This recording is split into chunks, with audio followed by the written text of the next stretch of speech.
जो वस्तु शब्द और किसी भी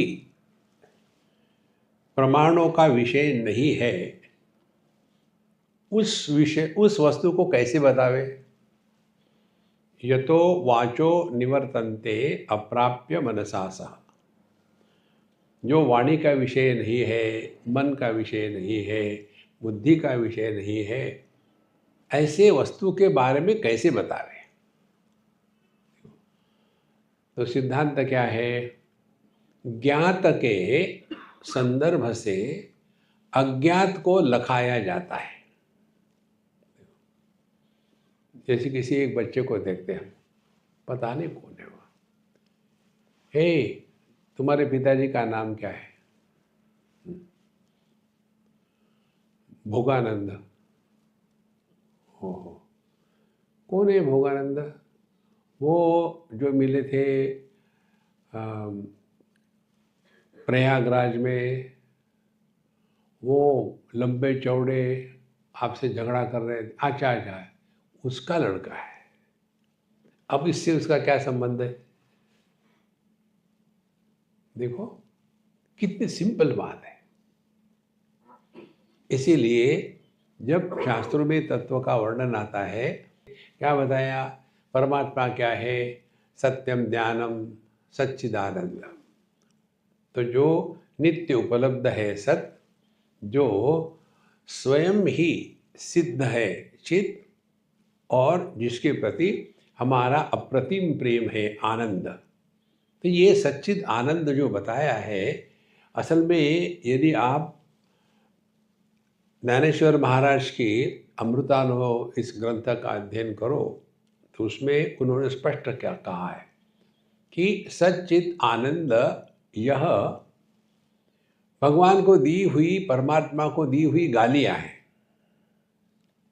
एक जगह तो कहते हैं जो वाणी का मन का विषय नहीं है, फिर आपने उसे सच्चिद आनंद क्यों कहा? अरे भैया, सत इसीलिए कहा असत की निवृत्ति के लिए, चित इसीलिए कहा कि जड़त्व के निवृत्ति के लिए, और आनंद इसीलिए कहा कि दुख के निवृत्ति के लिए। तो वो क्या है ये नहीं बताया। हमको क्या मालूम है? असत। अरे यार, कुछ हुआ ही नहीं यार, वो आया ही नहीं, असत। दूसरा, वो समझ भी नहीं आ रहा, तो अचित।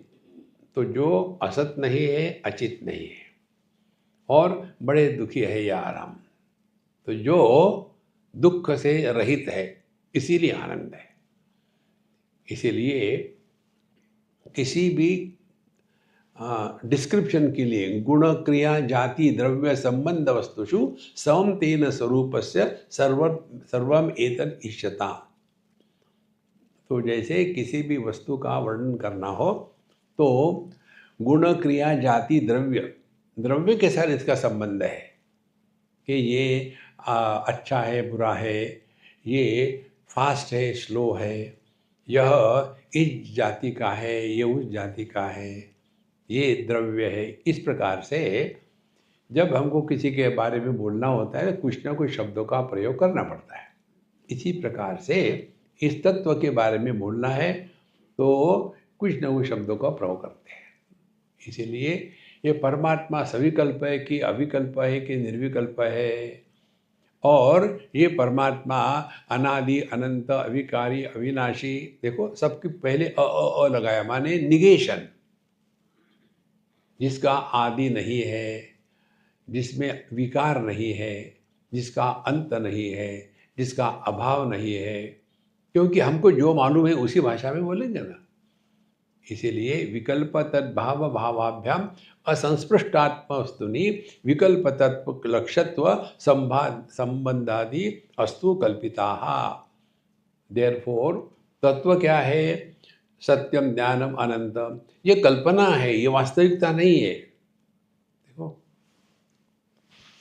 केनोपनिषद में जब विद्यार्थी पूछता है केनेशितम पतति प्रेषितम मनः इत्यादि, तो वहाँ गुरु महाराज कहते हैं न तत्र चक्षुर्गच्छति न वाक् गच्छति न मनः न विद्मः न विजानीमः यथा एतत् अनुशिष्यात्।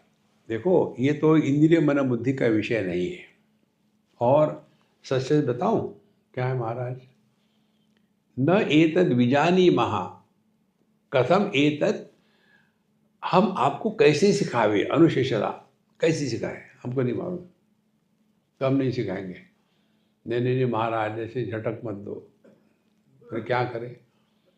ऐसे सत्य वस्तु है।